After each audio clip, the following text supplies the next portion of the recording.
Nakakakilabot po itong impormasyon ng ating kaibigan, guys. Kakarating lang po natin, galing po tayo sa school nagsundo.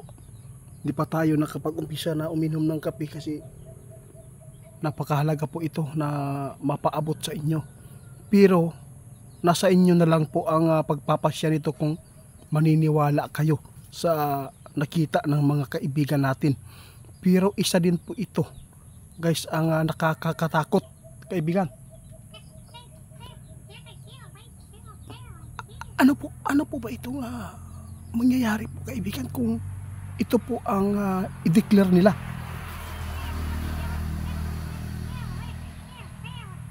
Guys, sa lahat ng makapanood sa atin, alam po ninyo, napakarami na talagang mga tao ngayon, guys, para lang masubukan ang kanilang natuklasan. Ito po yung nakakatakot po na mangyayari dito. Kaya sa lahat po ng mga tao ngayon na makapanood, wag po tayo magpalinlang. Ito po ang sabi ng ating kaibigan na dapat po ninyong malaman. Kaibigan, kung sakali, kaibigan, na ito po ang ipatupad, ano po ba ang gagawin po ng mga tao? Kasi nga, ito naman po talaga ang lagi po nilang sasabihin, na makapagbigay ito ng lunas. Guys, nagbabala si kaibigan na kung mayroon man pong pagbabago sa sunod na taon o sunod pa na taon, kung mayroon man pong mga ipa-inject sa atua, tulad po ng mga vaccine po ngayon, no? Kung mayroon man pong nagbibigay po ng kabutihan sa kanilang produktong ito, lalo na pag idineklara na po, hindi ko na lang babanggitin kasi ang natuklasan ng ating kaibigan, kasi kanina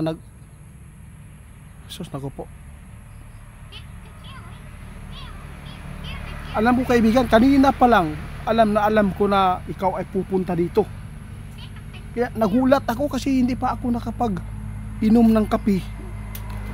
Ito po ang naano mo agad. Oo, yung boses mo na rinig ko kaagad. Salamat po sa mga babala, ha. Payag po ba kayo, guys, na ito po ang gawin sa susunod? Lahat po ng may sakit na cancer, lahat po ng may sakit na meron sa tao ay pwede na pong mayroon pong panglunas sa pamamagitan po ng vaccination. Payag po ba kayo, guys? Pag-comment po kayo dito. Pero ito po ang totoong nakita ng ating kaibigan. Ito ay magdodulot ng hindi maganda sa populasyon ng tao. Ito po ay utos ng demonyong ito, guys. Kaibigan, grabe naman po ito mga plano nila. Saan po ba ito nila nakukuha? Bakit po ito po ang gawin po nila? Nananawagan si kaibigan sa lahat po ng makapanood, huwag tayo magpalinlang ngayon, guys. Kung ano man po ang mga anong tawag dito, kaibigan, kung mayroon man pong mga tulad po ng deklara po nila, mayroon ng mga lunas sa mga sakit po ng mga tao, tulad po ng mga yung binabanggit natin kanina, sa pamamagitan kung magpabaksin ka, ayaw gyud magpalinlang, guys. Wag po kayo magpalinlang, dahil alam po ninyo, guys, sa mundong ito, guys, kahit ano pang gamot pa yan, guys, alam po natin nakakasagupa tayo ng mga sakit na yun po. Normal na lang po yung mga ganitong mga sakit ngayon, guys, dahil sa dami na pong depende po sa tao kung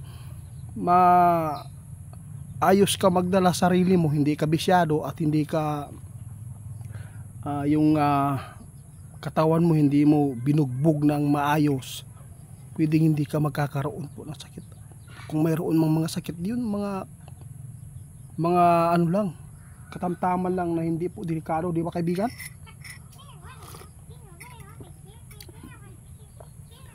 Nag-alala lang po si kaibigan, guys, baka malinlang po kayo, ha.